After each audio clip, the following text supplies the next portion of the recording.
Father. Our Father, who art in heaven, hallowed be thy name. Thy kingdom come, thy will be done, on earth as it is in heaven. Give us this day our daily bread, and forgive us our trespasses, as we forgive those who trespass against us. And lead us not into temptation, but deliver us from evil. For thine is the kingdom, and the power, and the glory, forever and ever. Amen. Pledge allegiance to the flag of the United States of America, and to the republic for which it stands, one nation, under God, indivisible, with liberty and justice for all.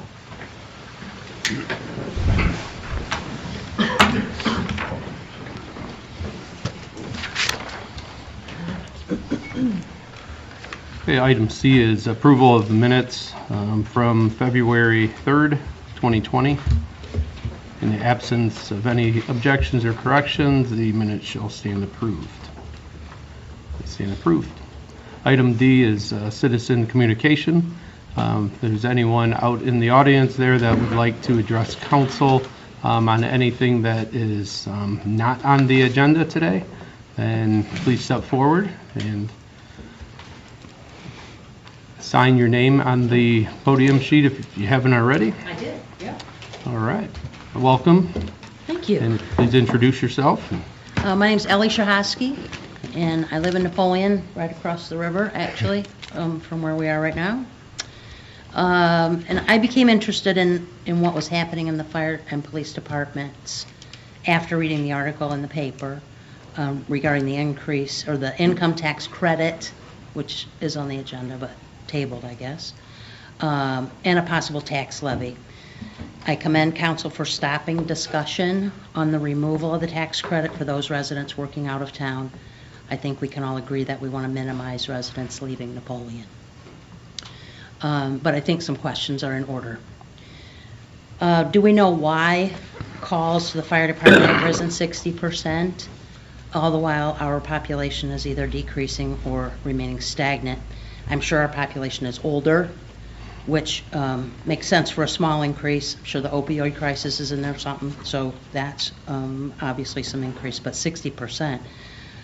And I wondered about, like, do we have frequent flyers? I learned about frequent flyers, these folks, while doing a job profile several years ago for the Defiance Fire Department. And they described frequent flyers as residents that called when no real service was needed. They were nervous, lonely, seeking some attention, maybe, lots of different reasons that they called. And so I don't know if Napoleon has these folks, but I thought, well, how about if we charge them or alert social services agencies in our area to investigate what's really going on with the goal of minimizing their dependence on our public safety services. It was also mentioned to possibly charge a resident's insurance company when a fire truck responds to a car crash. And I'm wondering, like, who or what determines what vehicles respond to that situation. As I said, I live across the river here, and it seems like I've noticed more times than not, 2 emergency vehicles go out. The ambulance will go out, and then I always call it the chase vehicle. It's like a pickup truck that responds to a call at a minimum. And I don't know if that's necessary. I mean, I'm certainly not a fire professional, and I don't mean to question the professionals. I'm just asking the question. And the information on the troubles at the police department was interesting as well. It sounds like a great time to maybe revisit consolidation with the sheriff's department.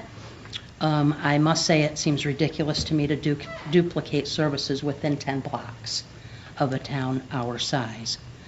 Beyond that, why is our turnover up? Chief Mack surmises that this is due to job burnout. Has anyone done exit interviews to try to find out real reasons for the turnover? And what's changed?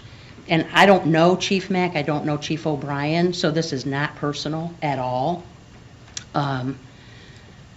But I wonder if it could be a change in management. I mean, have things changed that would contribute to the turnover? Again, I'm just asking the questions. I would say, please, from a resident standpoint, investigate these dramatic changes, and to me, they're absolutely dramatic. 60% increase in calls for service, 80% decrease in experience because of higher turnover in dispatchers. These are serious problems to be solved, and I think before there's any talk of adding staff or raising taxes to pay for additional staff. So I thank you for your consideration of these facts. Thank you, Ally. Joel, do you have any answers that you'd like to? Well, yeah, there's a few things in there you did bring up. Joel, Assistant Fire Chief. Yeah, because And Clayton's so one thing with the chase vehicle, so sometimes we do chase, so back in the day, we used to always chase with 2 vehicles no matter what. Currently, it could be our local responders coming in to assist. But if we go out, so like take for today, we had Jared and one of our other part-time members go out on a call, and they handled that with just the 2 of them. Now, it was a very serious call that went on, and they handled it between them 2. They could have called back and asked for additional support just to get the extra stuff started a little quicker if needed, get them to the hospital if needed, you know. But they didn't need it in that case. They handled it and went to the hospital, so they did it with 2. So occasionally we do have a chase truck, occasionally we don't. A lot of times we go based on the call and what they say. So chest pain, that in and out of consciousness, you're probably going to get at least one other person going. The other reason we send out a chase truck sometimes is because we have a BLS unit in that. So we run 2 paramedics, and if we have one member back at the station, we'll have that basic chase out because they can drive the paramedic and send one back to the station for the next call. So we kind of try to keep one medic in service at the same time too. The increase, we do see an increase in population here, and that's kind of what we're contributing that to. Really? Yes. So, Well, increase in. and Joel, if I could interject real quick, LA, to your question, the Census Bureau has City of Napoleon decreasing in population, but with a lot of these questions that you asked, we actually did form a 15-page report that was presented to council in previous meetings, so it does answer all of those questions that you asked. Except for a few, but yeah, these questions have all been addressed for the most part. But you know, also our daytime population has increased too because of the amount of increased business activity. So that's a contributing factor. And as you mentioned, age of population has increased by 5 years since the year 2000. So the increase in 60% of calls is from 2008 to present. And that's tracked as a metric for the fire department and the police department for that matter. So it's not just run volume for the fire department, but it's also call volume for the dispatchers in the dispatch center too. So, but I wanted to address the population thing because you said it was an increase. Daytime's increased. Census Bureau, and the Census Bureau has us listed as a decreasing population, but you know, hopefully people sign up for the census because there's a lot of people that aren't counted. And that's in every community. There are a lot of people that just aren't counted, whether they're living with other people and they're just not, you know, changing their addresses and things like that. So there's a segment of that. So I don't, personally, I was, you know, if it wasn't a census year, I would be challenging that with this, that census number that they have. Now it has decreased since 2000, but by how much? I don't think it's as much as what the Census Bureau and their metrics that they use to measure a population like Napoleon are accurate. It's my opinion, but that's why I would challenge it if we weren't in a census year. So. And with that being said too, we also cover contractual areas, different townships, so we cover a much larger population than just Napoleon as well. So we do have contracted areas, Napoleon Township, Harrison Township, little pieces of the pie everywhere for our village. And they pay those residents, it's part of their tax base or something? Okay. And then there was one more question. Chief Mack, about the exit interviews. You've done exit interviews? Give our employees the opportunity to do an exit interview. Didn't want to take that on. Yeah. I've had a few. Yeah, oh yeah. Yeah, they So do. that goes through our HR department and she compiles all the data. Yes. hope I answered some of them. Yeah, absolutely. See me afterwards and I can explain a little No, more. and that's the, I mean, if I'd have been here the day you had the report. If you want a copy of it, I'll get you a copy of it. That's not a big, that's an easy one, yeah. So, I mean, it's just a lot of data and Any talk of revisiting the consolidation thing? Or? The consolidation of the dispatch was talked about, about 6 years ago, and it was put to a vote, and the community voted to keep our dispatch as it is. So Yes, we're I gonna remember. continue to abide by that.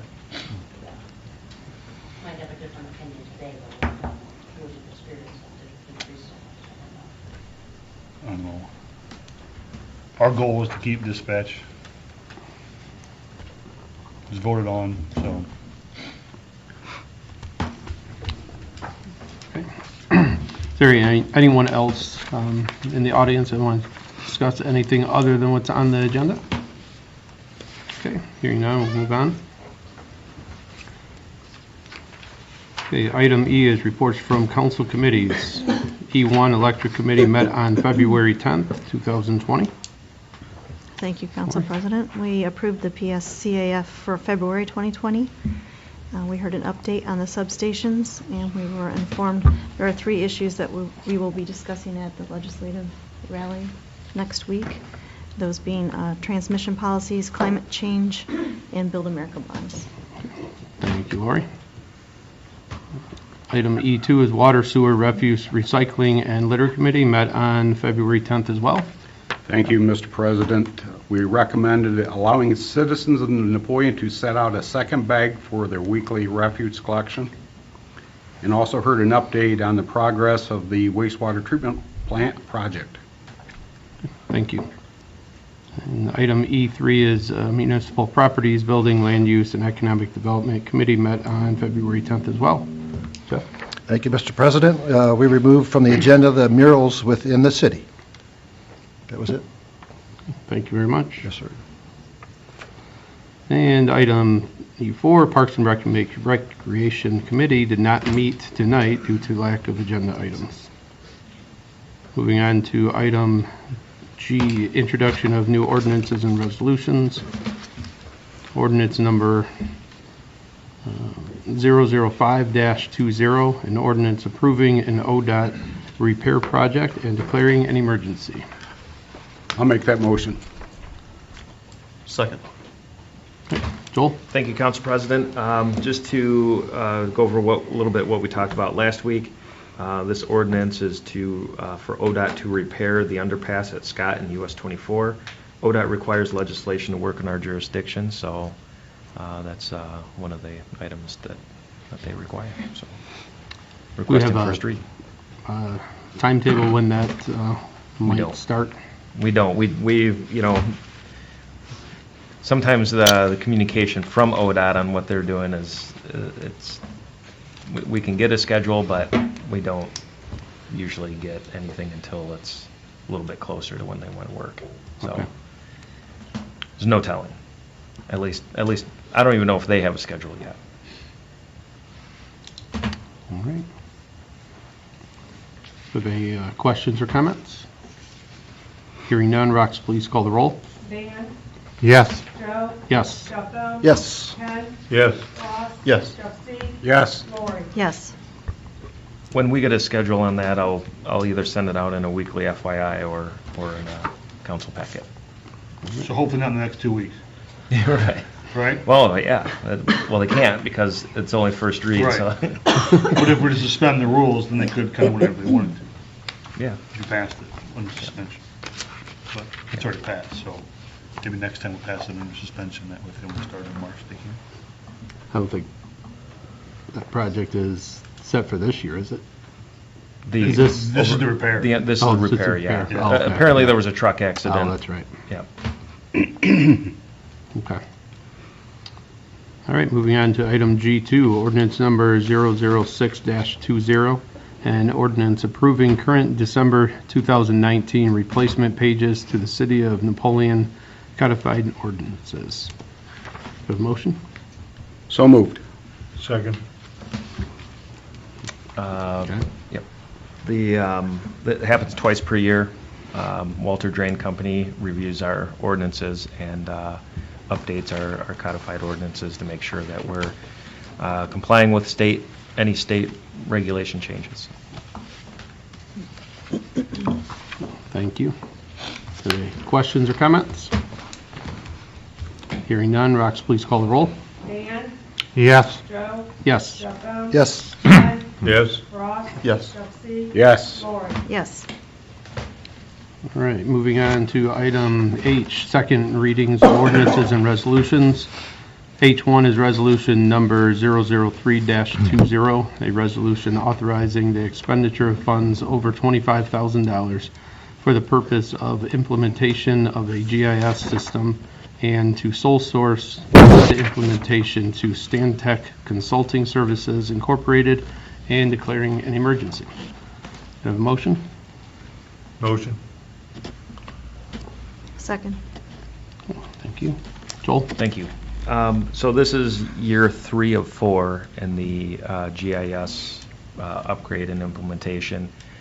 In this phase of the work, we're expanding our data sets in each department and also do some training so that we can get our staff to start inputting data into this system and get away from relying on Stantec to house our GIS system altogether. So, especially when we can use online-based versions now and trade data back and forth, it's been a lot easier, but it's a lot of data. But I will say that when this project is done, we will be, a gold standard for having GIS and implementing these programs for our utility, and not just the utilities, but all of our departments. Every single department head's been involved in this, and it has been a lot of work, but it's going to pay off in the end and be able to put it to good use, practical use. So I know it's been a lot of money, but in the end, it's definitely, in my opinion, definitely be worth it. And Chad's been heading this up, and has a good vision for where we need to be heading towards in the future. So definitely worth it. Thank you. Any questions or comments? Hearing none, Rox, please call the roll. Dan? Yes. Joe? Yes. Jeff? Yes. Ken? Yes. Ross? Yes. Josie? Yes. Lori? Yes. Okay, moving on to item H2, resolution number 004-20, a resolution authorizing the participation in the Ohio Department of Transportation Cooperative Purchasing Program and declaring an emergency. Have a motion? So moved. Second. Joel? This ordinance is to allow us to utilize the ODOT state purchasing contract for crack sealing. I assume no changes from last meeting? No changes. All right. Any other questions, comments? Rox, please call the roll. Dan? Yes. Joe? Yes. Jeff? Yes. Ken? Yes. Ross? Yes. Josie? Yes. Lori? Yes. All right. Moving on to item I is third reads of ordinances and resolutions. I1 is ordinance number 001-20, an ordinance amending the current investment policy in and for the city of Napoleon, Ohio, investment policy number IP 16-0003, amending ordinance number 013-16, and policy number 0002, as was periodically amended. Can I have a motion? So moved. Second. Kelly? There's nothing new to report. Well, that's boring. Any questions or comments? Okay, Rox, please call the roll. Dan? Yes. Joe? Yes. Jeff? Yes. Ken? Yes. Ross? Yes. Josie? Yes. Lori? Yes. All right, that is passed on third read. Okay, moving on to item J, good of the city. J1, discussion or action, approval of power supply cost adjustment factor for February 2020 as PSCA 3-month average factor 0.01683, and JV2 0.121125. Anything to bring up on that, Joel? Nothing spectacular. We're flat All right. this month. Any questions or comments? We have a motion to accept the adjustment factor. So moved. Second. Okay, Rox, please call the roll. Dan? Yes. Joe? Yes. Jeff? Yes. Ken? Yes. Rob? Yes. Josie? Yes? Lauren? Yes. Okay, that's been approved. Item J2 is discussion or action and recommendation to allow residents to set out a second bag for the weekly refuse collection. Okay, Joel? Thank you. So at the last water, sewer, recycling, refuse, and litter committee, we discussed our sanitation fund and what options there could be to add service or lower fees. And the different things we talked about included adding a bag for all residents, and without the addition having to get a bag tag, and potentially lowering fees either for bag tags or the monthly fee. And looking at, doing the analysis, I think what's the best value that you can get out of this good problem to have? And the good problem is that, our sanitation fund is healthy. The staff has done a really good job of managing this section of the operations department, and been cutting back on a lot of costs to keep that fund balance healthy, and keep adding to it. In the end, we're able to cash pay for vehicles without debting out. And then these vehicles are anywhere from $180,000 to $280,000 each. Now, the sanitation fund covers the yard waste site, mosquito spraying, special pickups, and refuse and recycling program. So, since I've been here, this program has kind of evolved a little bit. As soon as I came here, the recycling contract was up and prices jumped. And that was when glass was eliminated from the stream because it's considered contamination and gets thrown away. The recycling contractor doesn't even take it. So when we go out and seek bids for this, we don't get there aren't very many of them that do this, and the ones that do, this is the cheapest route to go with. It was with whirlers. So, but that's happening area wide. From what we can tell, is that it's just costly to recycle glass. So we took glass out of the recycling stream to help cut costs on the recycling side. And it is more costly to process recyclables right now than it is to haul garbage to the landfill. It's just the economics of it now.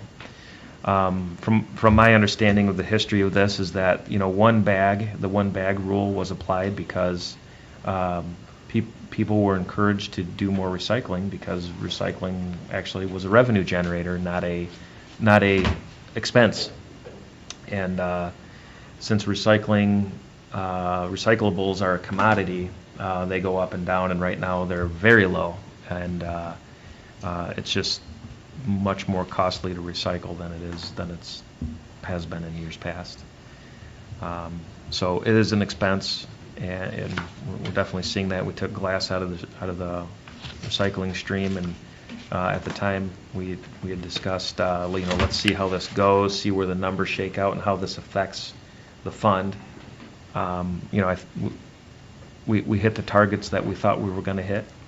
The amount of disposal for refuse went up, and the amount of recyclables in terms of tonnage went down. So.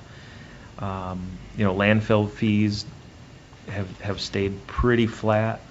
We take our garbage to the City of Defiance for the most part. Maybe an occasional trip to Wood County, if need be, if something happens, but, so we're looking at all these costs and everything, and then we, as a way to help the sanitation fund and other departments, we added the position on the back of the truck. And when we still use the CCNO workers, because the CCNO was very unreliable at the time.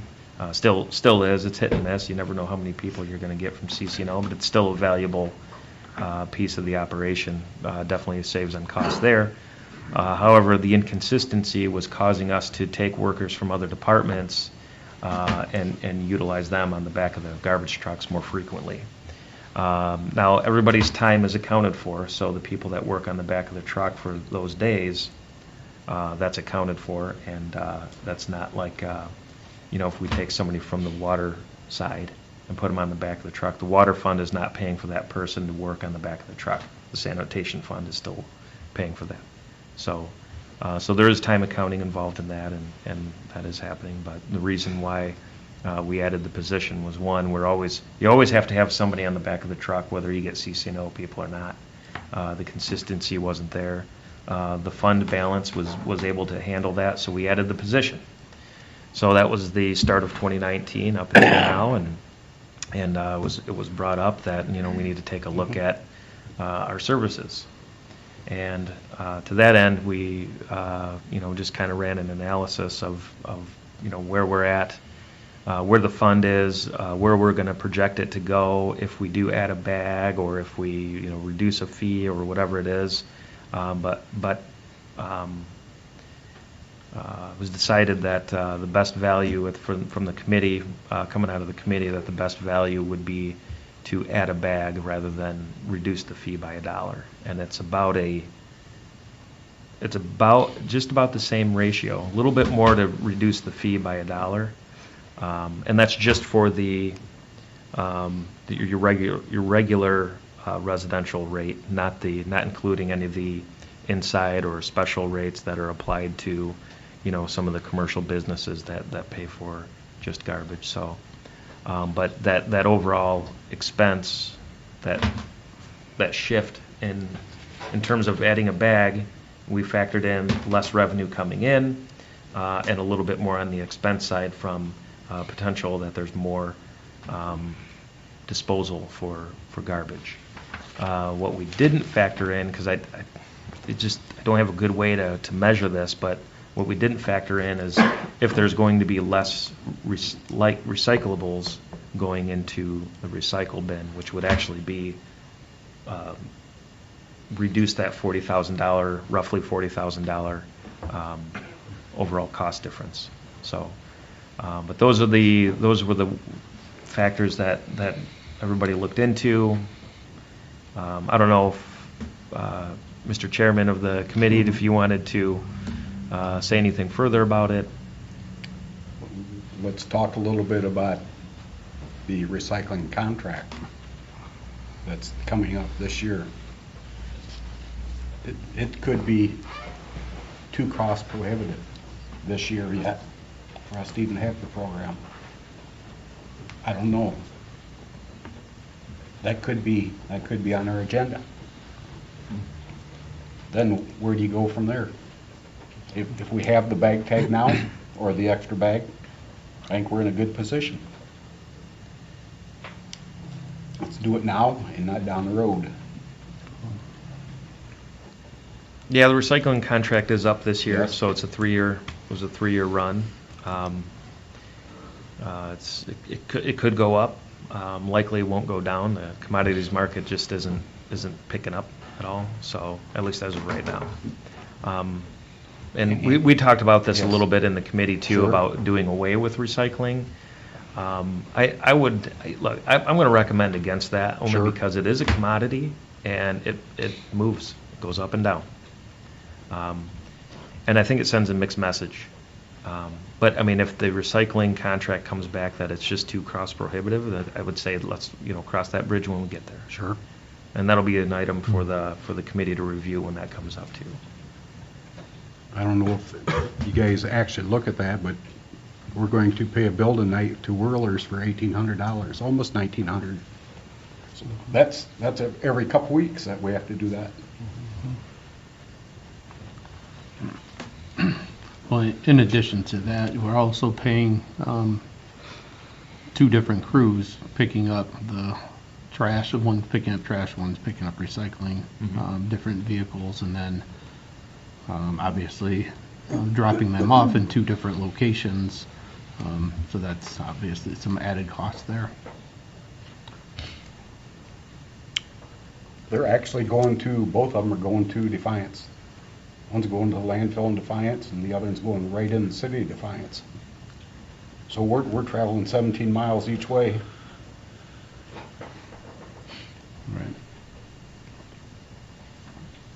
Right.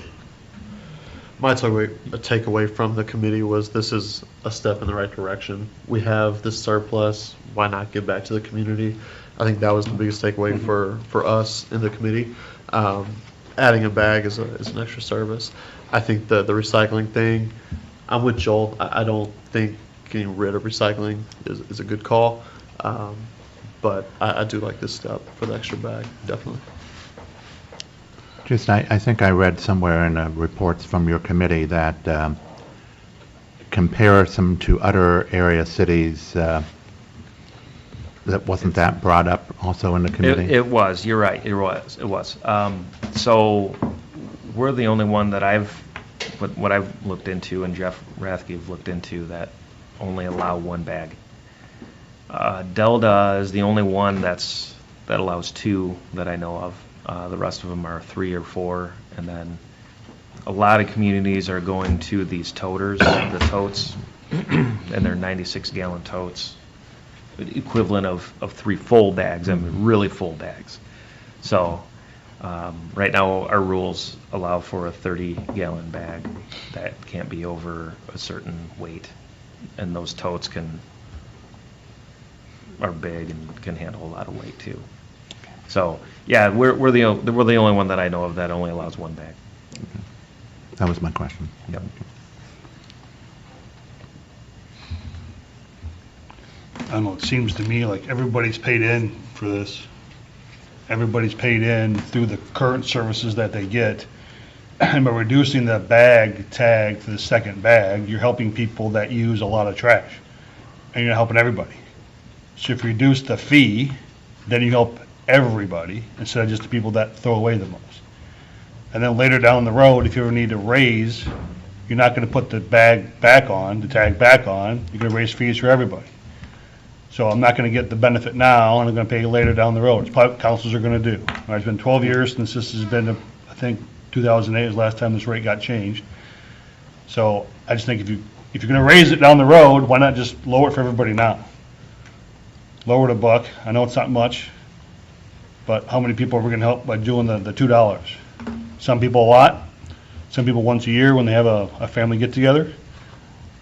But if $1, it's everybody every month.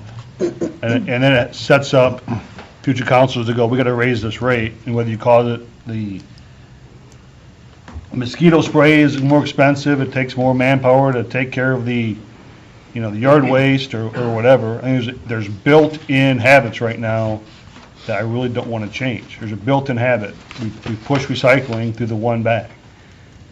Those are habits we established. Why are we trying to change those habits? Just put it $1 down for everybody and move on. Everybody enjoys it.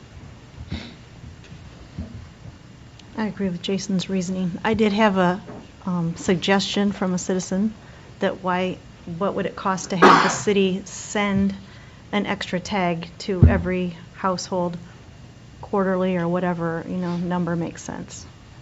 Then you could save them up if you wanted to and use them on unlimited pickup day if you have something big to put out, or if you have an extra, maybe that wouldn't produce as much extra garbage as the extra bag, but not be as costly maybe. I don't remember if we talked about that or not. Did we talk about that in the committee? We did. No, citizens have talked about that to us. Yeah. And then everyone would benefit also. I know you already went It's to. just a, well, I mean, it's reduces on the, reduction on the revenue side and probably has a minimal impact on the actual collection side, so, especially for the ones that are using it, you know, that are buying the tags. I mean, it's, Sure. Now, how would you do this? mail it out in the bills. With your bill. Mail Once a month? a tag out in the bills. Once a quarter? I said quarterly, but whatever makes sense number-wise, I think. Do it yes. once a month, even if it's in their bill. if That's it's just every in their month. bill. It's a lot of tags. Sorry. Since I'm here, you want to hear an opinion? Yes, Yes. absolutely. To me, knowing that I can have an extra bag, my trash habits are not going to change just because you did this, but knowing that I can have an extra bag is like eureka, okay? And $1 a month, an extra bag to me is so much more valuable than $1 a month. Just my opinion. That's a good. That's exactly what we talked I mean, about. it's like- What's your highest impact? What's the biggest, most value that you're going to get out of it? An extra, knowing I know. can have an extra bag. Yeah, it's party time. That's just. It's a- beautiful. I think what you'll see if we go to a second bag is, instead of seeing a lot of houses that have a bag and 2 recycling bins, you can see a lot of houses that have 2 trash and maybe a recycling bin. The recycling numbers are gonna go way, way down. That's just the reality of it. If I don't have to sort, I can just pick it, pitch it, it's exactly what people are gonna do.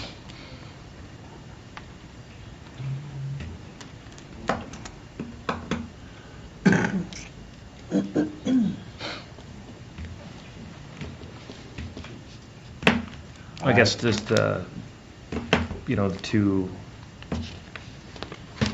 whatever it is that, you know, however you want to move forward, there would be some ordinance changes. What the committee recommended was adding the bag. Adding the bag would be a change to one of the, or 2 of the. So depending on what you're looking to do exactly, and I haven't had a lot of time with changing the rates as opposed to changing the bag numbers, so if you're looking at changing bag numbers, we would have to modify 925.13 and 925.16. Just in the last couple of minutes, it looks like if we were only changing rates, it would be 925.13 at a minimum, but I'd like a little more time with that before.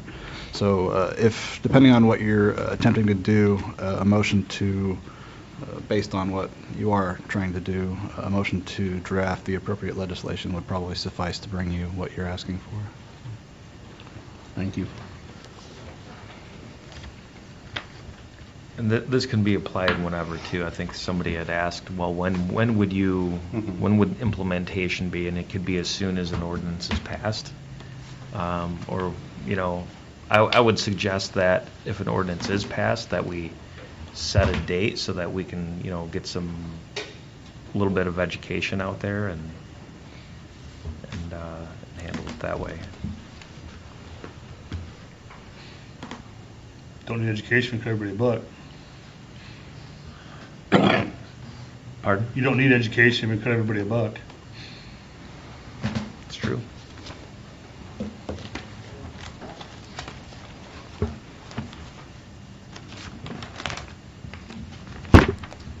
All right, so the agenda reads, recommendation to allow residents to set out a second bag for weekly refuse collection.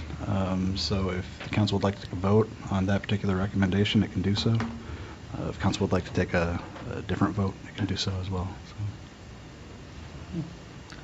We need a motion for that or just? Motion, yeah, I mean, if you're looking for, in either event, you're going to need legislation, so if you're looking to at first take a vote on what's been recommended from the committee, then you could do that along with the legislation that comes with it.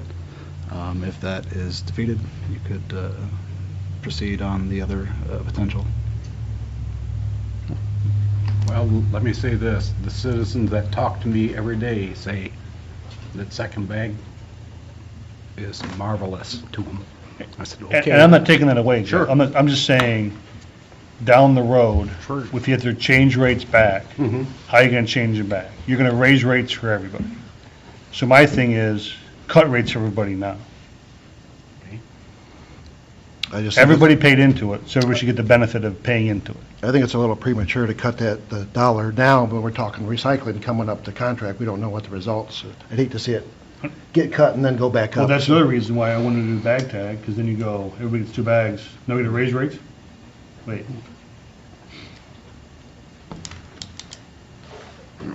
And you'll see in Kelly's presentation, the fund balance is healthy, where the fund will be able to sustain itself. What I pause to do is to do too much at once. So I think I do believe, from my perspective, it would be one or the other or something, and wait and see where the recycling contract comes back at, and then, kind of just, this has been evolving for the past 3 years, and just, continue to let it evolve and then see where things shake out. See how it goes, keep tracking it. We'll be able to track it, every month we track it, but, the year-end numbers, and you'll see in the presentation that, just where we're at. I think I'll make a motion then that we allow residents a second bag. Drafting said legislation as well. Yes. I'll second that. Any other questions or comments? Hearing none, Rox, please call the roll. Dan?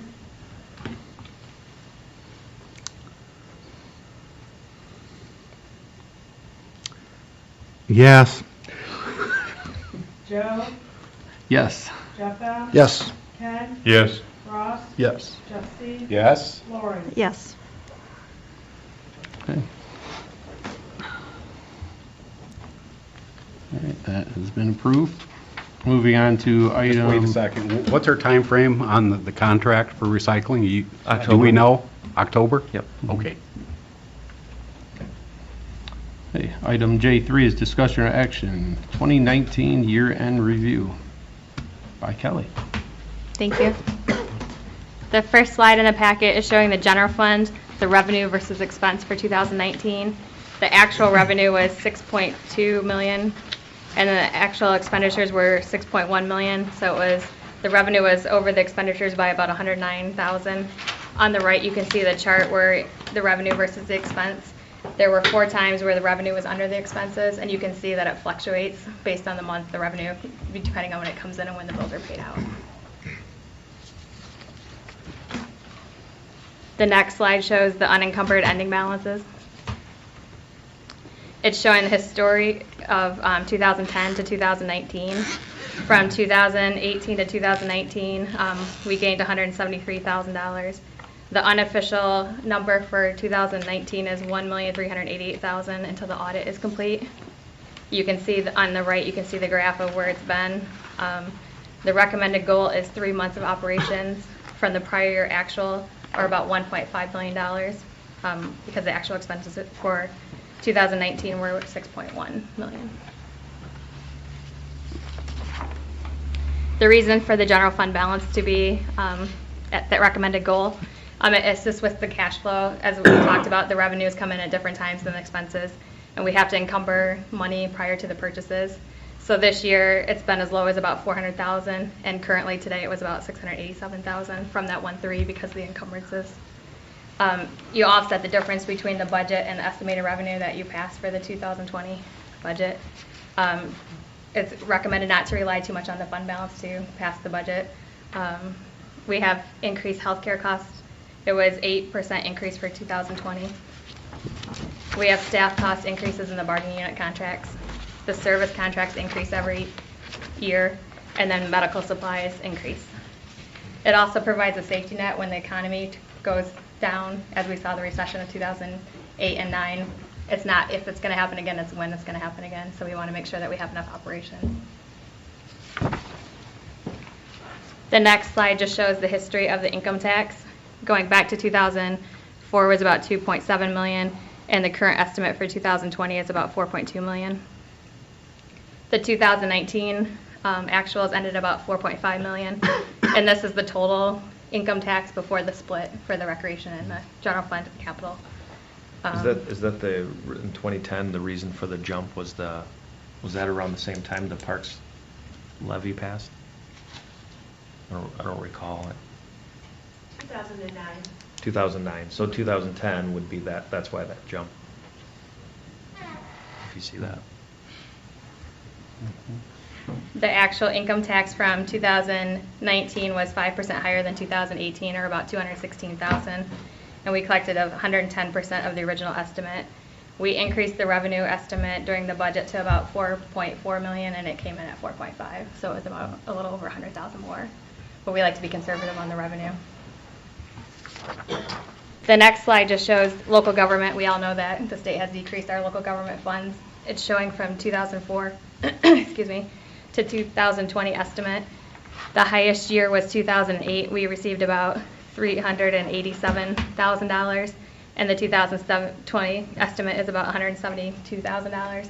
So we've lost $215,000 between that time. I took a look at from the highest point of 2008 to the current. We've lost about $1.9 million from the state.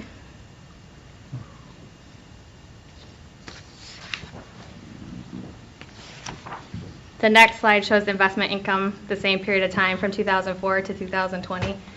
We had about $112,000 in 2004, and the estimate for 2020 is about $92,700. We hope that's a conservative estimate because we know that we had a whole bunch of bonds that could be called, and we've seen most of them that can be being called because of the economy, and they can refinance. The highest year for our investments were $349,000, and the estimate for 2020 is about $93,000. So again, we've lost about $257,000 in that time. If you look at the highest year of 2007 to 2020, we've lost about $3 million that we could have had if the economy would have stayed. And that's the reason we want to make sure that we have a healthy fund balance.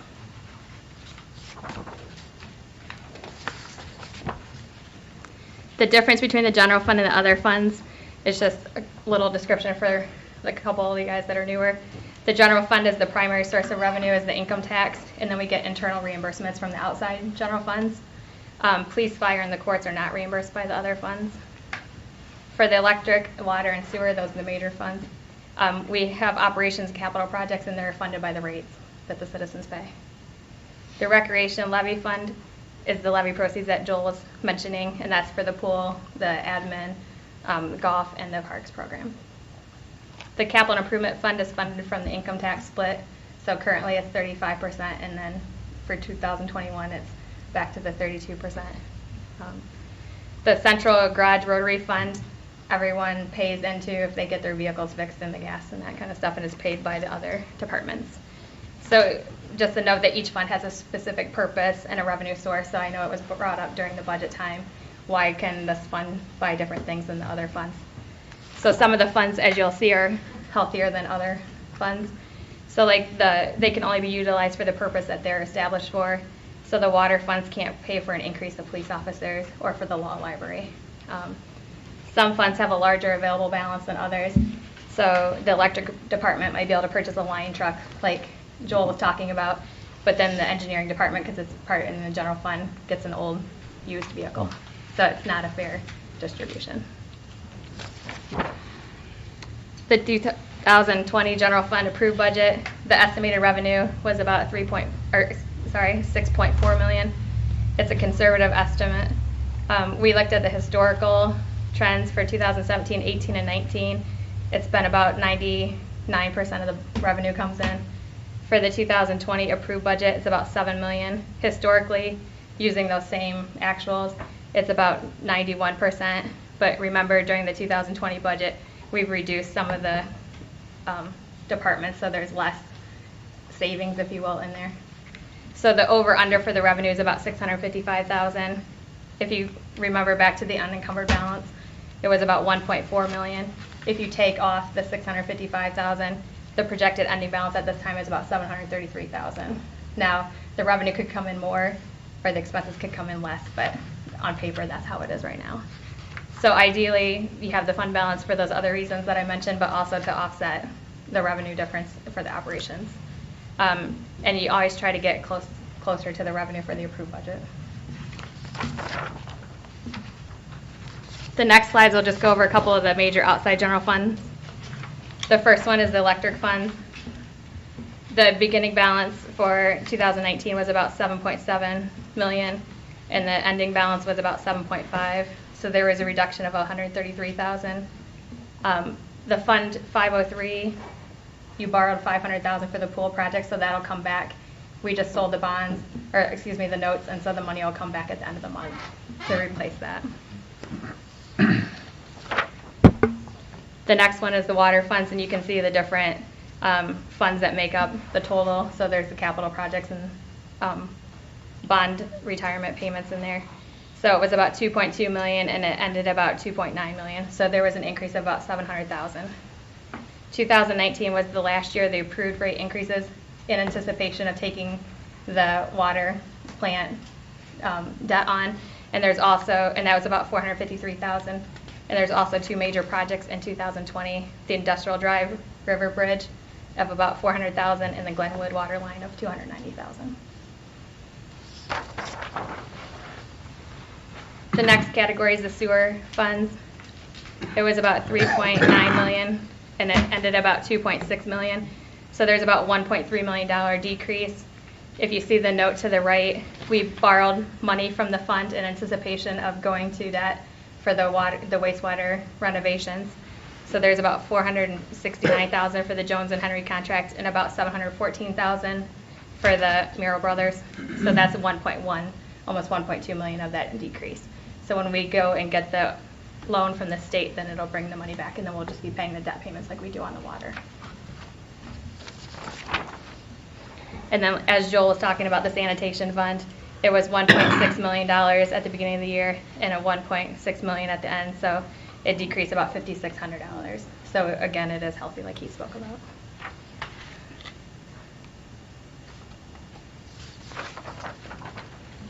So first of all, Kelly, this is awesome presentation. Thank you.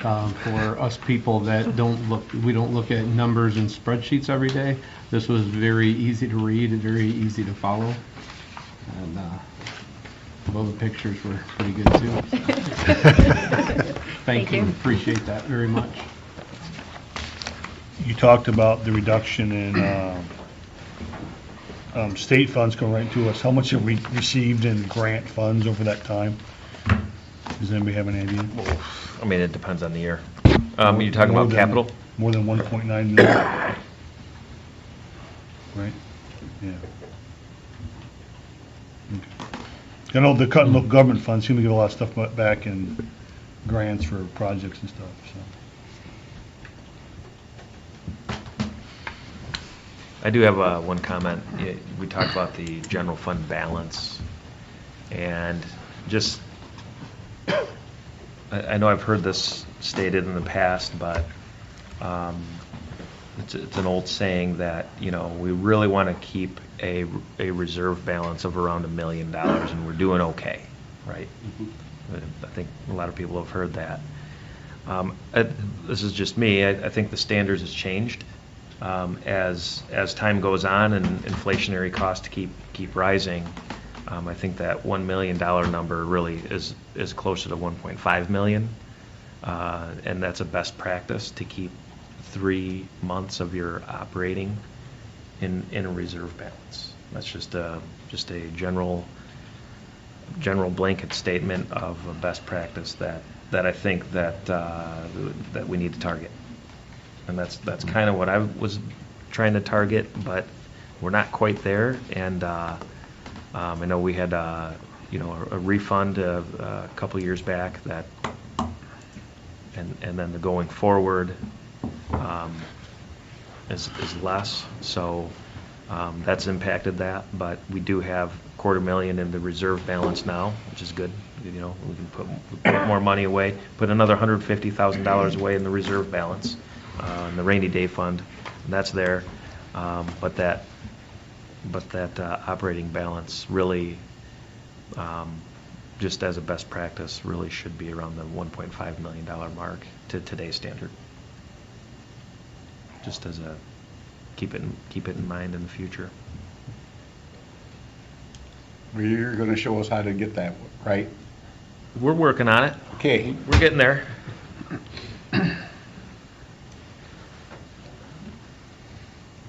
Had a little setback a couple of years ago. Sure. We're getting through it. We'll get there. Anybody have any other questions or comments for Kelly? Thank you again. Here. Okay, moving on to item J4, it's a discussion or action on the 50% reciprocity income tax credit, which is tabled. Yeah, Mr. Chairman, I would like to make a motion maybe to untable this for the possible additional discussion to include a possible public forum. Second that. Hey, Rox, please call the roll. Dan? Yes? Joe? Yes. Stefan? Yes. Ken? Yes. Rob? Yes. Jeffrey? Yes. Maureen? Yes. Dan? Yeah. My concern here is I think we need a little more time to get some additional information from the public before council makes any kind of decision on this issue. Sort of as was alluded to earlier this evening. One reason I sort of suggested a public forum is to allow something like we did a few years back with the downtown streets, when we had something at one of the downtown restaurants where we allowed the public to come in. And there, the administration would have the opportunity to share their information. And citizens and council members also would have the opportunity to ask questions or state their opinions before any decision should be made on implementing this reciprocity income tax. And that is sort of the reason I'm recommending it. Probably, if we did a public forum, I'd probably suggest, my personal suggestion would probably be some Tuesday or Thursday evening with Flint coming up here shortly. And I think that might get the best input from the public, but that's one of my suggestions, that's all, sir. Okay, thank you. Anyone have any comments regarding a public forum? I think it's a great idea. Billy, do you happen to have the rules on the top of your head as to what we... If you wanted to schedule a special session of council, you could have a session of council wherever you like. You don't have to have it here. You could have it here, but you could have it at Spangler's as well. Right. Okay. But they'll figure out the logistics of it, I'm sure. Yeah. We did that with Rox, with the Master plan. master plan and the public forum for downtown roads. We convened I believe it was a special meeting with council at that time too, because there was more than a quorum. That way it gave everybody a chance to talk about things, and minutes were kept and everything else. So. And I believe when I was discussing it with the city manager, he talked about on this if we did a public forum to not just like a meeting format, like we did with the master plan, but allow a several-hour period where where you guys could share, you as administration could share your information and people could... My opinion is that you'll get the best attendance if you have it in a public forum style. That's been my experience. If you have a regular public meeting and set it at a time and somebody can't make it at 4 o'clock or 5 o'clock or whatever time it is, then at least setting it in a range where they can just show up, speak their opinion, get information, learn about what's happening, then it gives them that flexibility. And it's not a formal, it's a little bit more informal. I mean, there's a formal piece to it, but we can set it up where we'll have, information to hand out and maybe even run a short presentation once every hour or something if somebody wants to see it. Mm-hmm. That's my suggestion. I think that'll yield the best attendance. Yeah, because I think, sort of like Ellie suggested earlier, you said something about giving her a handout, getting that kind of information from the public, plus, getting information from our dispatchers and firemen too, I think is important. That's just my opinion. That's a good idea. You want to make a motion? Do we need a motion to do that, or just would? Yeah, I mean, you would need a motion to set a special session. I mean, we still have to have it. Do we need to council have meeting. it set today, though? A date and Don't time. necessarily need a date and time immediately. I mean, I guess when we set the date and time, we would have to. Yeah, setting the date and time, yeah, you're right. Setting the date and time, all you gotta have is the 24-hour notice ahead of time, but, Might be a good idea. I don't know if you plan on doing it in the next 2 weeks. I don't know.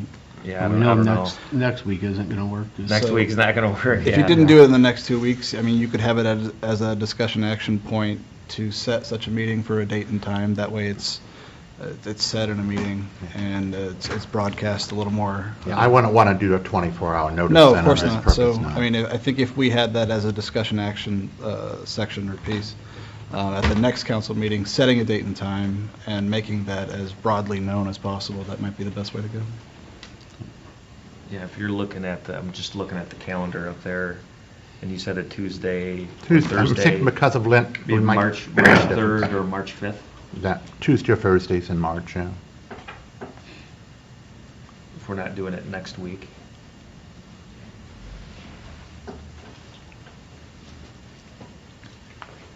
And I do think the sooner you get a date set, that the more you can get the word out. I think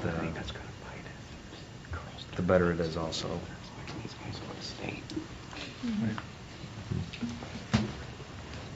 Probably. And I would suggest the 5th, Is that a Tuesday? Thursday. Potential conflict with high school girls basketball. Right. Ah, Tuesday be They're better. expecting do these that. girls to do, Tuesday would probably be less chance of a basketball idea. game, yeah. Is that the day If you're set on that date, you might want to put that out now then, because that's going to be the day right after the next council meeting. Yeah. What So why about a don't we week go later? Why don't you go March the 10th to make sure we can? Is that a Tuesday? March the 10th would be a Tuesday. Why don't we go with that? I think it's As a less chance of temporary- running as a into a potential day. basketball conflict on Tuesday than We Thursday. can check conflicts that we're not aware of right now. Potential, yeah, I'd go with March 10th then. So do you need me to make a motion then? And then do you have a, nope. Sorry. you guys- Oh, you got to do something else with it? Well, I didn't know if you wanted to set a time also. time. I mean, do you want to go 4 to 8, or do you want to do it that soon? Do you want to do it 5 to 8, 4 to 7? Planning commission's at 5. And we do have items on the agenda for the planning commission too. That's true.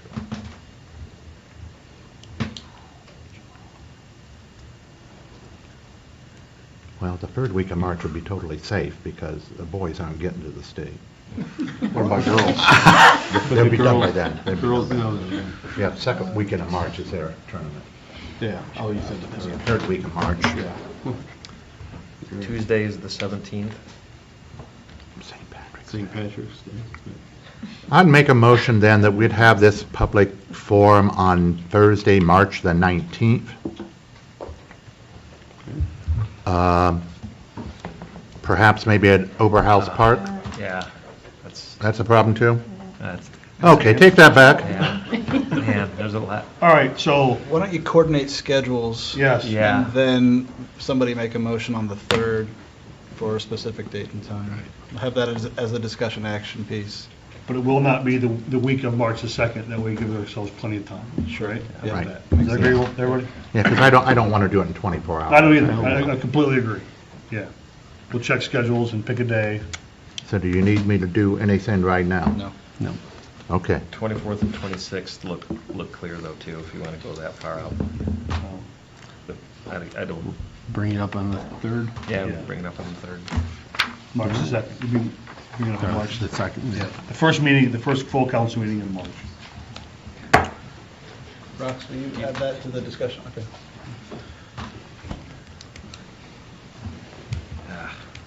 Do we need to do anything else then right now? with it? Table it again.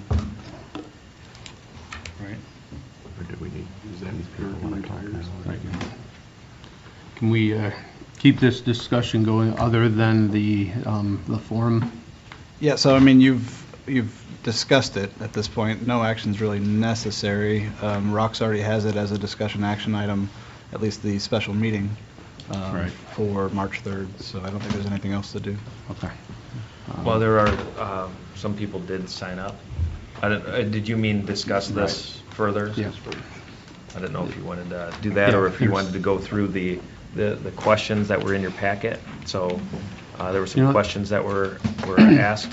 I think that'd be a good You wanna idea go to do that first. That way, maybe you'll answer some questions before they arise. Okay.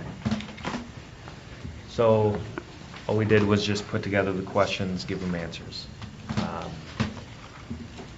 Number of residents claimed 0 wages in 2017. And we're basing this on 2017 numbers because you have to wait for the collections to come in after. Yes. Yeah, take some time. 263. What is the amount of income tax collected? Hang on here. What I'm gonna do is open this document up. What was in the packet? The question number 2. After review, there was a change made. So back to the question: what was the income tax amount collected of people who work in Napoleon but do not live here? For just going off of 2017 again, 1.636 million.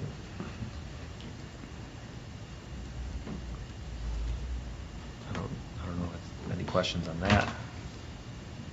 Do you know what percentage of the total income received that year was?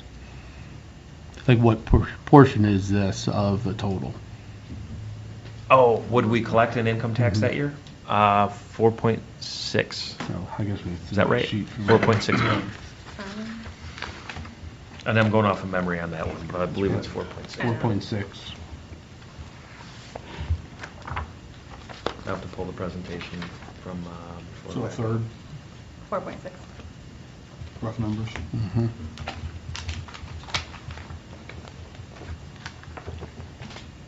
So the next one was, what is the difference between the current overtime spent and the effect of adding a 6th dispatcher? So there is a spreadsheet on this. It's in the packet. But basically, an estimate, so there's overtime associated with, the turnover and the overtime of just having 5 on staff. In 2019, which we believe to be a high year, was about 21,000. For a conservative estimate, we'd say 12,000 could be saved off that, because you're always going to have overtime. And you're always going to have some types of turnover somewhere, you know what I mean? Adding a 6th dispatcher isn't going to, magically keep, retention numbers, retain everybody, so. That was just for the factoring that. discretionary time where they have the sick time, vacation, comp time. And there's always going to be a portion of that, even if you have 6 of them. Right, and even if you do have the retention piece, you're still going to have people staying longer, hitting their steps, and their wages going up too, so. But we think that a conservative number to put on here would be, $12,000 roughly. Is that, did you want to go over the spreadsheet as well? It's okay. No need? Okay.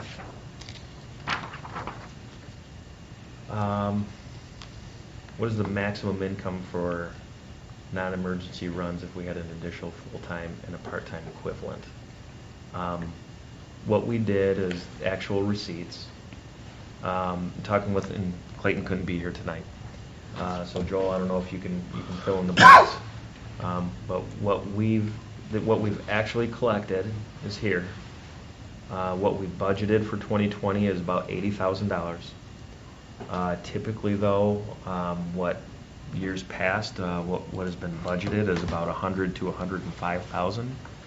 And it's very difficult to put a number on that because the calls have to come in.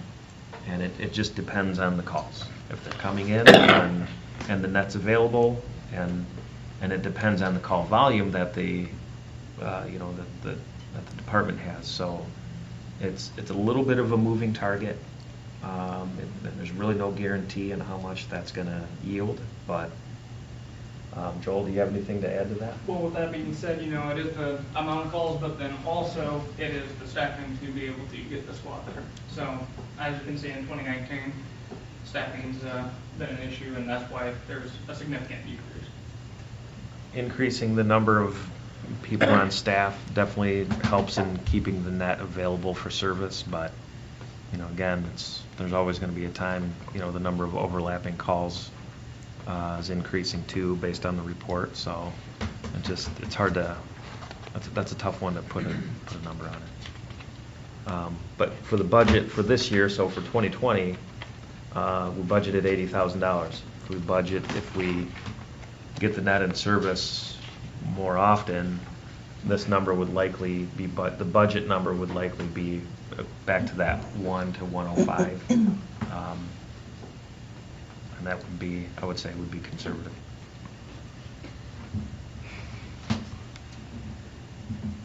So that's. Can I ask a question on that? Like, what's an example of that? I don't know what that is, a non-emergency service. A non-emergency transfer would be anything that would take from like an ER to an ER, so Henry County Hospital. So people that are in need of a medical transfer, but it is from a hospital to another hospital. Oh. Non-emergent. Yeah, so it's not going out to somebody's, we're not going to someone's house, picking them up, taking them to the ER. We're going to the hospital, taking someone from the ER, maybe up to St. Luke's, St. Bede's, to a hospital where they need that higher level of care. And that person's insurance company pays for that? Yep. Okay. And then, I didn't realize what that was.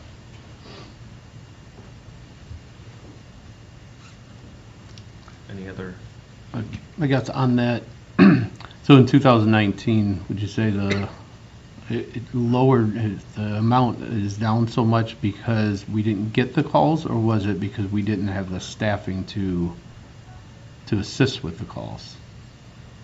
I think 2019 was a staffing issue, not that we didn't get the calls. And that wasn't in service as much, not nearly as much. Can I add something? Yeah. Especially Yeah. just a kind of a procedural thing. The fire department every morning calls the local hospitals and lets them know whether the net's in service. So it's hard. That's a hard question to answer from our standpoint, because we're not necessarily turning away every call. Right. We're just not getting them because they know they're out of service. And the reason for that is to try and, I know the chief was trying to avoid the frustration of every time the hospital calls us and that's out of service. So we're just letting them know up front that it's in service or out of service. So there are times we get calls and they're busy, the overlapping calls, and they can't take it. And then there's an unknown amount of times that we don't get a call at all because they've already notified those agencies that it's unavailable. Yep. So that's kind of why it's a yes and yes type. Right. All right. Thank you. Now, I was trying to remember about this last week. I was thinking about it, and my memory isn't very good anymore. But when I first got on council around in the beginning of 2016, I thought that we had added additional full-time staff in the fire department to be able to do more runs, and that it would be paid for by, like you could see in 2017, how much that we were getting would pay for that new position that we added. And I went through some of the notes. I was trying to look through some of the minutes. I couldn't find those. Still want to look, but if somebody else knows that we did that. That should have been an addition of a 12-hour part-time. 12-hour part-time. That increased that at that time. Okay, and that was to try to drive more revenue for this program. Correct. Okay, but since then, we've had people leave and less volunteers, which then, even though we had the additional person, we couldn't keep up the staffing for it in order to drive this revenue up. And we have made modifications to a lot of our operations and better pay for our part-time to try to retain more people, but it is difficult to retain part-time members that essentially are looking for that full-time job somewhere. Right. We made a couple of policy changes too to get more people to answer the calls too. That's been, and I think that's helped. I mean, to some degree.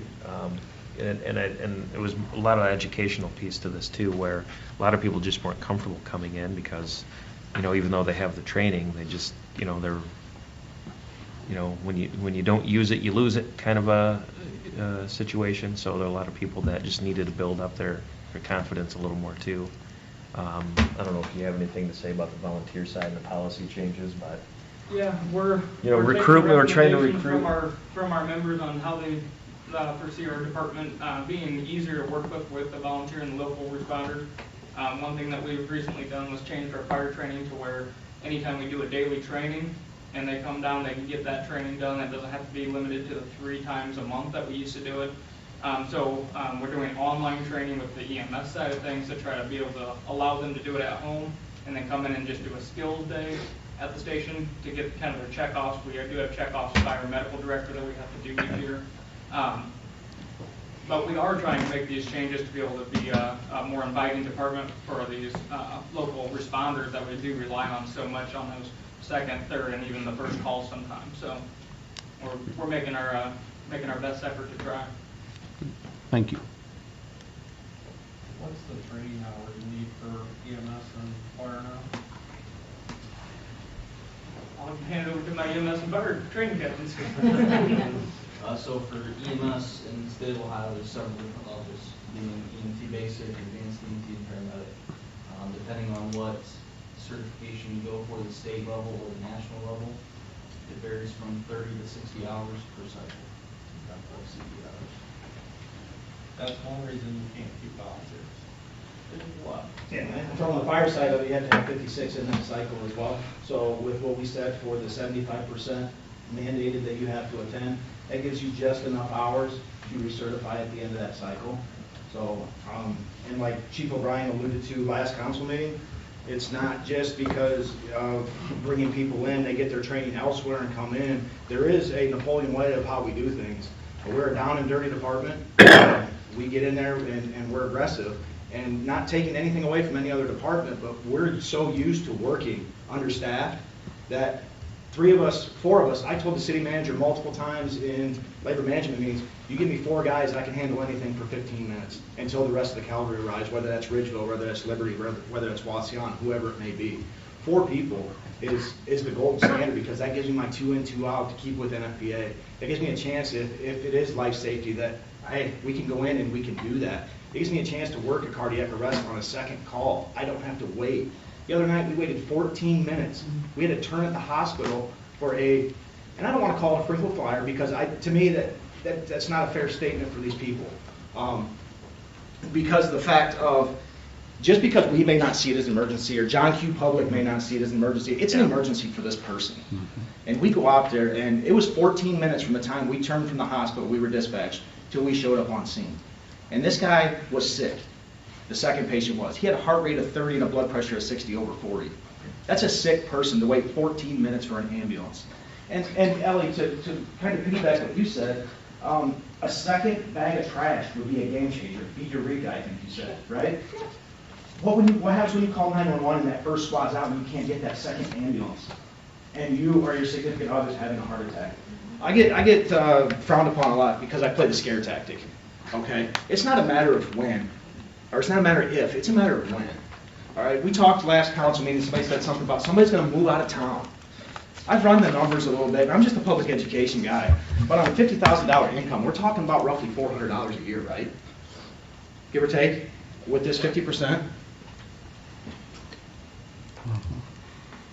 Somebody's going to move out of town for a cup of coffee a day.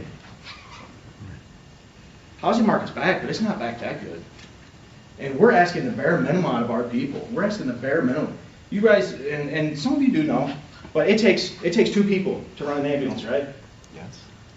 You know what our minimum staffing level per our union contract is? 1. Show me another union in this country that would be up here advocating for part-time personnel. Because it's bigger than the union. It's bigger than this patch right here. It's about everybody out here and everybody up here. I would gladly take a part-time guy because you know what? He's been through my training program. He's been through his training program. And at the end of the day, that fire don't care. John Q. Public doesn't care where you come from, whether you're full-time or part-time. They just want somebody to show up. And right now, we can't provide that on a second or third call. And that's the thing that sets not very well with me. And it affects me on another level too. Some of you may or may not know, I work another full-time job outside of the city of Napoleon. I work for Springfield Township Fire Department. So it's not only going to affect me in paying the income tax here, the 1.5%, I'm going to pay an additional 0.75% working up there. Why do I do it? A, it's experience. I love my job, but quite frankly, it keeps my options open too. Because we're talking burnout factor here. We've had 150% turnover rate. You talk about the turnover rate. Everybody we've lost with the exception of one, and he went to his hometown to be with his family. Has went to a bigger department, more money, more staffing. And that's the truth. It's some, you brought up the training thing. It's, training's just a piece of it because we teach the bare minimum to get them through. And then on a daily, we do more. $1 a day, a cup of coffee is what we're talking here. This affects the least amount of people and has the biggest impact on the city. Not just the fire department, but the police department, the roads, everything. I entertain anybody that wants to come down. Come ride with us. Mr. Kohler came down the road with us. Unfortunately, we didn't have any calls that day. Fortunately.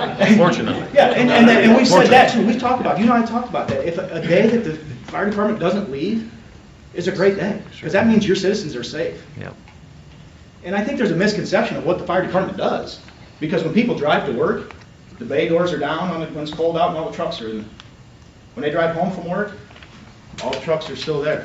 They don't see what's going on. They don't see the fact that these guys have run, 7 to 8 calls today and had some pretty major calls. And because of our training program, they were able to handle a very serious heart attack call with 2 guys, because they were keeping a squad in service for the rest of the city as well for that second call. I think some stuff gets miscued with the non-emergency transport. I think we lean on that too much. My personal opinion. That's an additional service that we provide. It should not be constituted as revenue. It helps. It helps. But at the end of the day, we need that staffing regardless of that non-emergency is there or not. So anybody that wishes to stop and see what goes on a day-to-day basis at the fire department, I applaud you. I invite you. I work tomorrow. I'll be there 7 a.m. to 7 a.m. Come see me. Did you sign your name on that? I will. I will. I really won't spend on speaking. Formalities. Thank you very much. Appreciate that.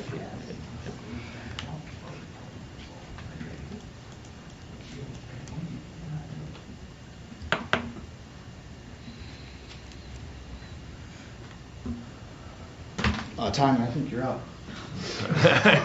Well, did you want to go through the rest of these, or? Sure. Just, were you done with number 4? Unless box in the middle of it. No, hey, that was great.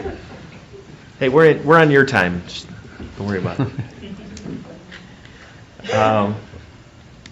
Okay, so there was a question about property tax. This one, and I put in here, we'll talk a little further about it because it's a lot of information. And as we stated in previous meetings and in the report, everybody funds their departments differently and runs them a little bit differently. Like the Captain Bowen said, is the Napoleon way, and then everybody else has kind of their way of running their shops. There are a lot of different property taxes that come in various counties. A lot of counties run countywide EMS systems, so they're collecting property taxes countywide, and they're doling them out to the different departments. We brought up Waseon as an example through a countywide EMS system. They've got the money to support having 4 full-time per shift. So I believe that's what they have. Correct me if I'm wrong on that one. What was that? Waseon, 4 full-times per shift. The EMS portion of that only pays for 2, though. Right, but So that's the city a actually pays countywide. for a portion of the people, and then the county, they're supplemented through the county EMS money for Right, 2. so 2, they pay out of their general fund, They have 2 4 per people shift. total, So they pay for two, the Right. county pays for two. Yep. And everybody's millage is different. Ours in total, if you count the 2 mil inside plus the 0.3 mils for fire pension and 0.6 mils for police pension funds, comes out to about 2.9, which is still, compared to other cities and other jurisdictions, I should say, is actually a little bit on the low side. There are a lot that have a lot higher. I believe like Delta, for instance, has a 5 mil property tax, but that only goes to police, and I believe Fulton County is a countywide EMS system. Defiance is a little different. They've got a 1.8% income tax, and I think Kelly, correct me if I'm wrong, everybody has a 2 mil inside. Is that how it Normally, yes. normal county structures are? I'm glad you had that, by the way. Thank you. But it's just really hard to compare when you're and match everybody up side by side, because it depends on their coverage areas, what populations they serve, what their millage is, whether each township has different millages that they cover. It really varies. It's all over the board, and it's really tough to find an apples to apples comparison. So I will say, as a general blanket statement, though, our millage is a little bit on the low side compared to these other communities. Is that something that has to go to the voters? Yeah, millage goes to the voters. Yeah. And you know from the road levies that they're not gonna vote for it. Are we good on that question? Any questions on that?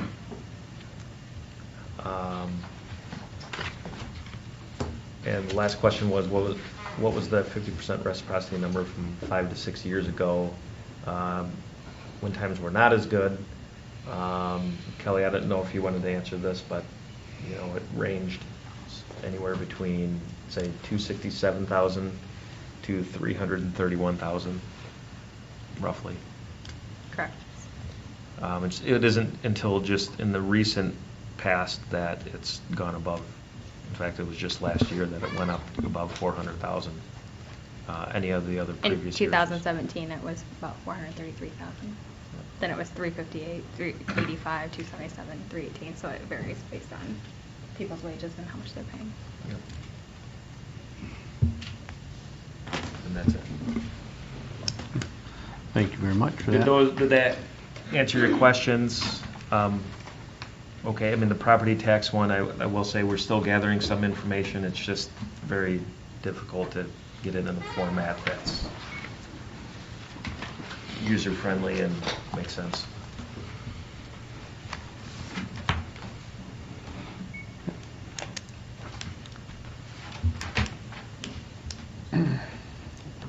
If there's anyone else out in the audience that either sign their name and want to speak now, please come forward.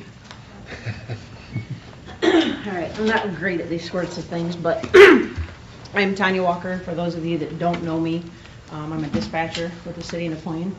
I'm in my 20th year with the city. I used to also work fire and rescue for about 15 years, so a total of about 25 years I've worked for the city. The only reason I don't now work with fire, and I miss it tremendously, but like they said, there's a lot of training that goes on with it, and I didn't feel like I was giving that all the effort that I should have with working at the police department. 20 years ago when I started, it was a taxing job, but not near as much as what it is now. With the increase in technology, all the different changes that we've made with how we work our department has changed tremendously. We actually had a dispatcher that retired a little early. She was a little older. Things were just getting too hard for her. And I think that's a big part of our issue now, is finding the right fit for what we do. People see on TV that, the lady sitting behind the desk with the headphones on and answering a phone call and sending an ambulance, and then they sit there and twiddle their thumbs until the next one comes along. We don't do that here. because we are responsible also for the operations department, the electric department, anything that happens within the city after hours, we are also responsible for. And it's a big job, and a lot of people don't understand that, and I think sometimes that that weighs on people, and they realize after as much as we try to prepare them when we're doing interviews, once they realize what all goes involved is involved in our job, some people it's just too much for them. So it's not a departmental problem. It's a people problem, and we do the best that we can to prepare these people for it. And because we're having a hard time finding those, it falls on the rest of us. It's a mentally taxing job most days, and a lot of people can't handle that mental stress.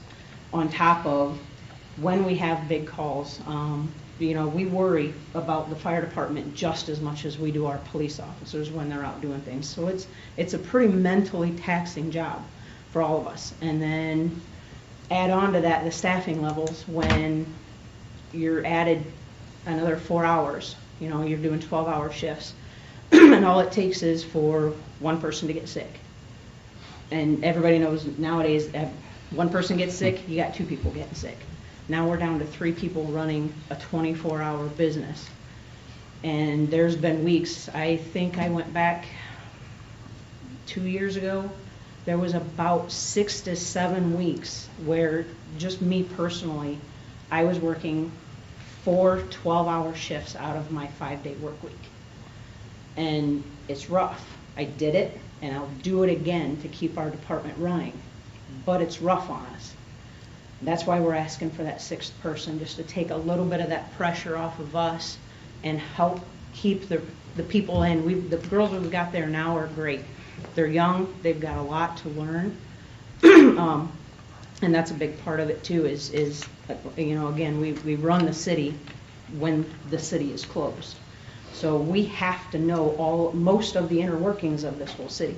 We're not just police dispatchers, we're city dispatchers. So, I have to know what goes on with every department and how to handle things when people call me for those. And it takes a lot of training and a lot of dedication on our part. I'm very proud of what I do, as most of my girls are. We've got a couple that have only been there a year or 2. They haven't quite figured it out yet, but they're getting there. But I am very proud to say that I've worked for this city for as long as what I have, and I'll do it for as long as I can. But like I said, it's just technology keeps getting more and more, and it's becoming more and more a part of our job, and there's just so much that goes into it. I think when we do find the right fit, we find the people that stick around. The one under me is, Corey. She's got 4 years. It's only 4 years. I've been there 20. We got 4 years. But when we find that fit, they stay. So it's just trying to find that right person to come in here. And I appreciate the fact that you guys see that there is an issue and that you're trying to find a solution for us. I just wanted to give you a little bit of a personal insight to what goes on. When we're working 12-hour days, 3 and 4 days a week, home life becomes non-existent. I've missed a lot of family time. I've missed a lot of holidays. I work most holidays, and then I'm working 12-hour shifts on holidays, so I don't get family time a lot. Generally, I don't complain about it because I signed up for that. But we need a little relief sometimes. It gets rough on us. And like Dave said, a lot of people don't understand. I'll invite any of you to come in, check out our office. Over the last couple of years, Chief Mack has been doing everything he can to update our office and make it more welcoming and comfortable for us to be there. A lot of people don't understand what we do. Come in 6, 7, 8 o'clock at night. Come in during the day, see how crazy it gets during the day. Come in and see what we do. Maybe it'll help you understand things a little bit better. But I do appreciate that you want to keep us. 5, 6 years ago, I stood up here and fought to keep my job. Thankfully, I still have it, and I'll do the same thing again. I'm proud of this city. I grew up here, and I don't want to see that change. So. Thank you very much. Thank you for your 20 years of service plus.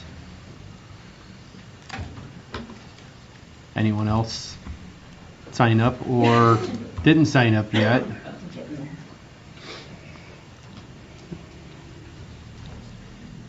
Anybody else have any questions or comments?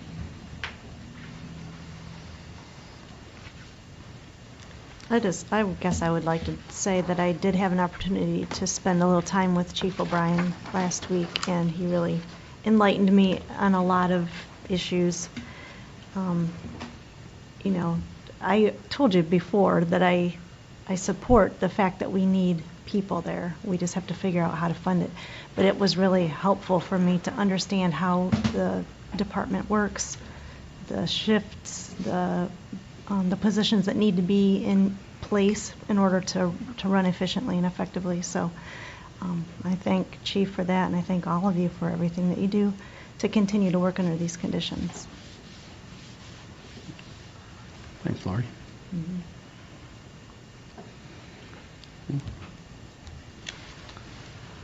All right. We just have that scheduled for the next meeting, so we don't need to. Yeah, there's nothing needs done at this point. Okay. Move on to item J5 is a discussion or action award of liquid aluminum sulfate for wastewater treatment plant. Looking to award the contract for alum. And we got prices the same as they were last year, just slightly above. But it's a good price. It's within our budget.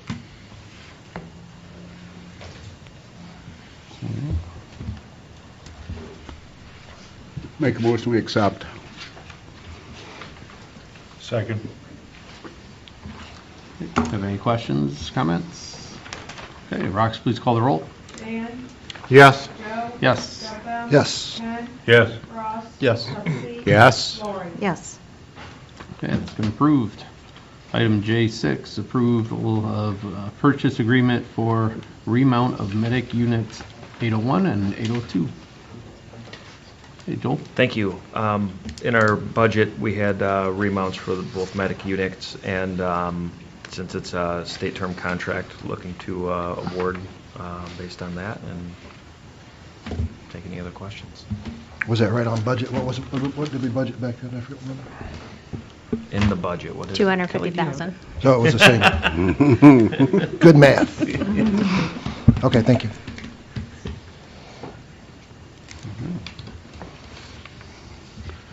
I make a motion, we accept.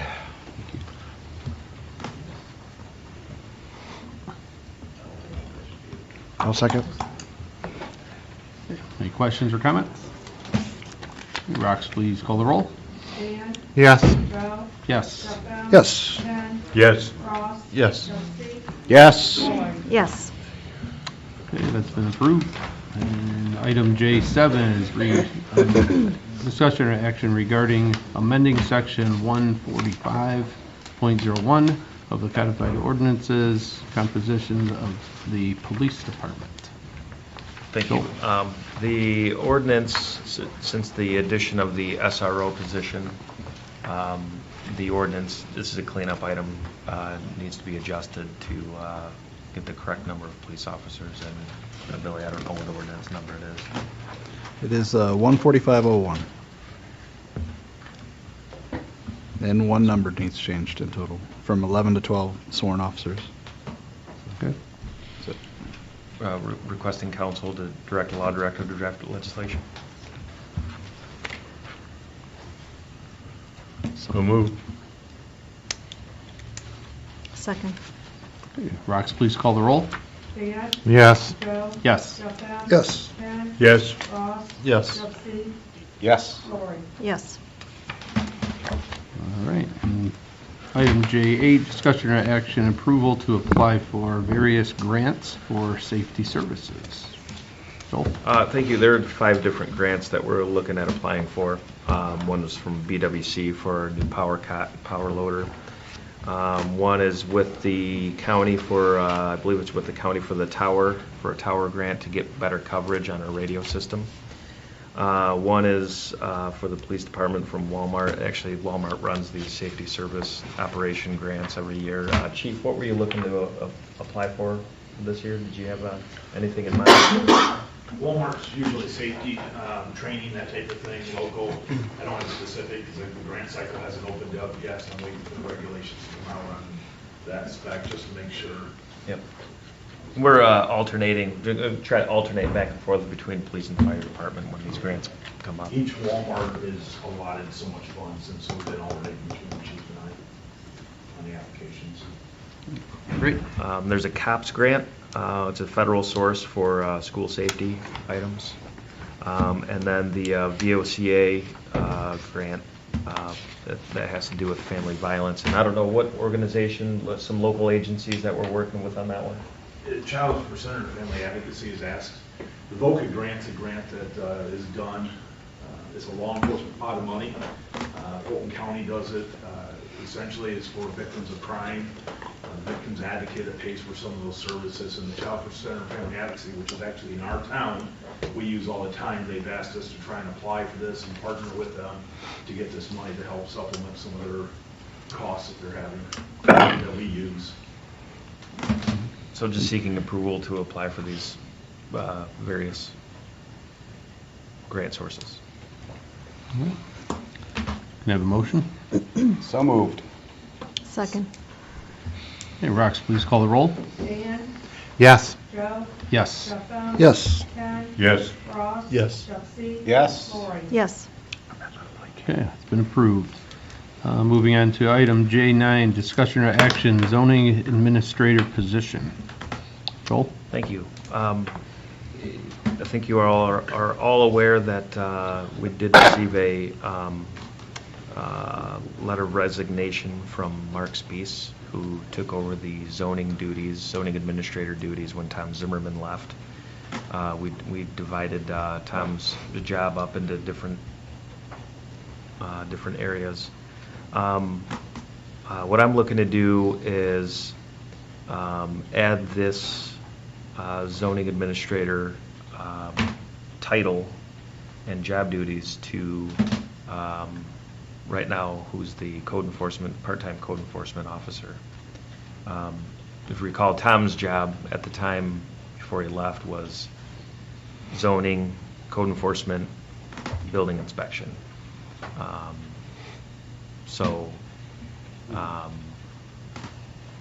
That's a tall order for somebody to handle all of those job duties.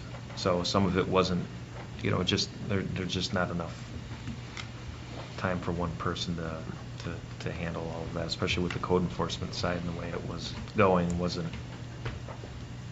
being addressed. A lot of those issues weren't being addressed. So what I'm looking to do is to combine those job duties and have Kevin be a full-time employee. What else was Mr. Spees doing then besides this? He was a GIS tech. Okay. So he had that assigned to him as well. So that position still needs replaced? When we have positions like this, it's a unique time to do some restructuring. So when Chad gets back from his mission trip, we're going to sit down and go over the needs of his department, and kind of the future outlook. Right now, he has 2 vacancies, and we're just going to we're going to drill down into what his needs are, kind of looking out into the future. Okay. So. If this is okay with everyone, just request, because it would need a ordinance change on this one. I believe if there's a... Yeah, there may need to be some legislation here based on pay, based on some potential ordinance changes. There was, Chief Mack brought me a couple of concerns dealing with, currently Kevin is supervised by the police department, and so regarding his firearms access and his access to criminal databases and how that would work out exactly. We haven't determined exactly what to do with that. Joel and I haven't had a chance to speak about some of that stuff, but I anticipate that some legislation will be necessary based on just changing pay. And if anything else is needed to be put in front of council in the way of legislation, we can bring that as well upon direction to bring back legislation for these changes.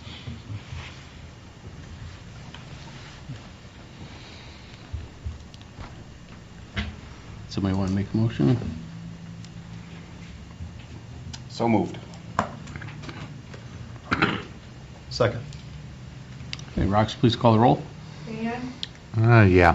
Joe? Yes. Jeff? Yes. Ken? Yes. Ross? Yes. Trustee? Yes. Lori?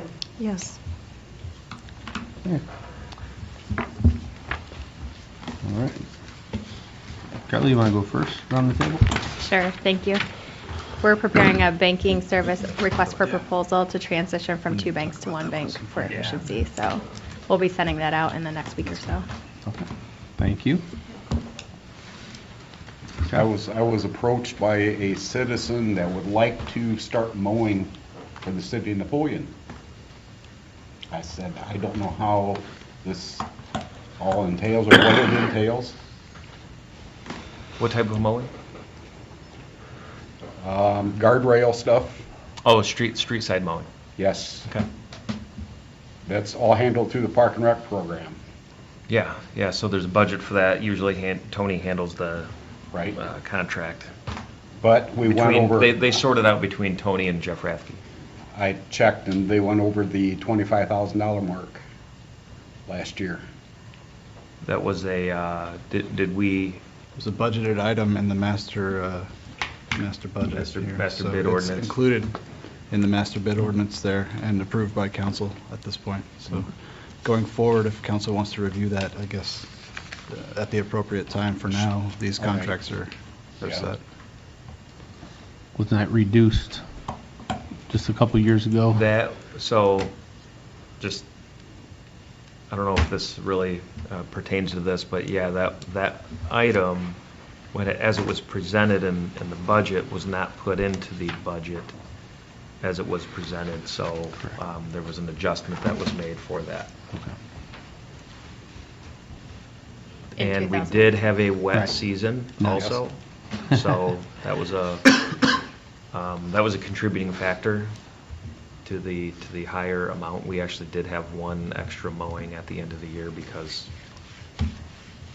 it was just such a wet season last year that grass grew a lot.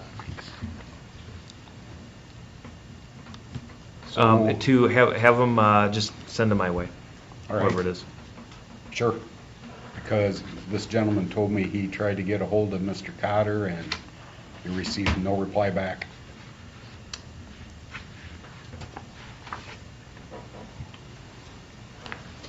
I'll look into it. All right. Thanks. Lori? Nothing for me. Dan? Yeah, Safety and Human Resources will meet a week from tonight at 7:30. It is the annual yearly meeting with the townships, and Assistant Chief Fry has assured me that he will have all necessary paperwork ready, right? Yes, it will. Okay. 7:30 a week from tonight. That's all? Thank you. Mr. Mayor? Good luck to the cats in the tournament trail. That's it. Thank you. Jeff? 2 weeks ago, I just want to say welcome back to Harriet. I forgot to say it 2 weeks ago. Glad to see you back here. Thanks to the IT department, I think they updated a lot of the info on the City of Napoleon webpage, correct? They did. Yeah, they did. Okay. We're in the middle of, just talked with the chairman of the IT committee recently, and we're in the process of doing the website overhaul, so we'll bring something back to the committee within the next couple of months. Okay. Definitely a lot of work Yeah. needed, so. Kudos to the Dustin twins on that. Yeah. Congratulations to Don Winkin and the Went Shoes on their 100th anniversary. Nice article in the Signal on that.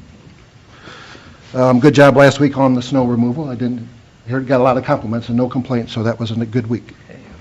And I do have one complaint, the potholes again in the canal basin.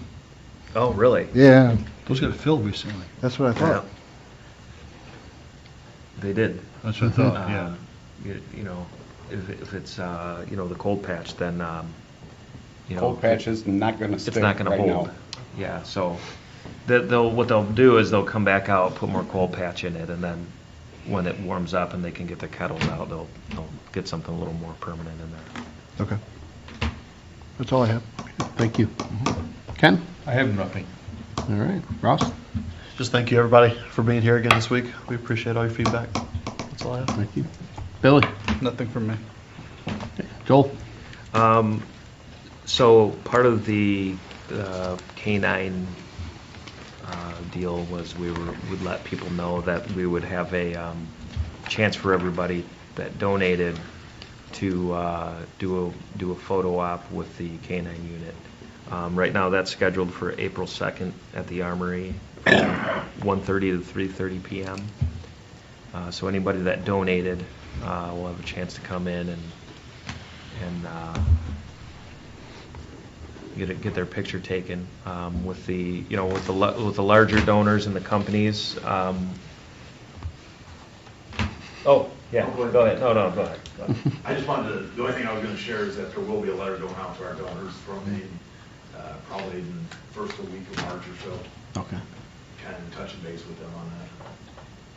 And then we're going to do for the larger donors, go to their business location if they wanted to get a picture with Luke by their sign or some of their employees. So that'll take place probably the same day or schedule accordingly. Nothing else will schedule with Yeah. with our photographers. And then request executive session for sale or acquisition of property.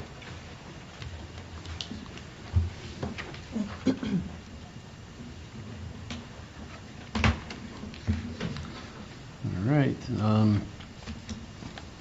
I want to thank everyone for coming again, showing the support. And Ellie, thank you for your questions and comments. I don't think in my opinion, we don't have enough citizens come in and ask questions or give us their feedback. And, there's 7 of us on council that have a vote, and we don't have every answer. And so it's nice to have citizens come in and talk to us, and obviously the employees also that we don't get to talk to. We all have other jobs somewhere else when you guys are doing your job. So thank you for coming in and sharing the information with us. It really helps us make a more informed decision. And I would like to have an executive session on personnel. That's all I got. We have a motion to go into executive session for sale or acquisition of a property. So moved.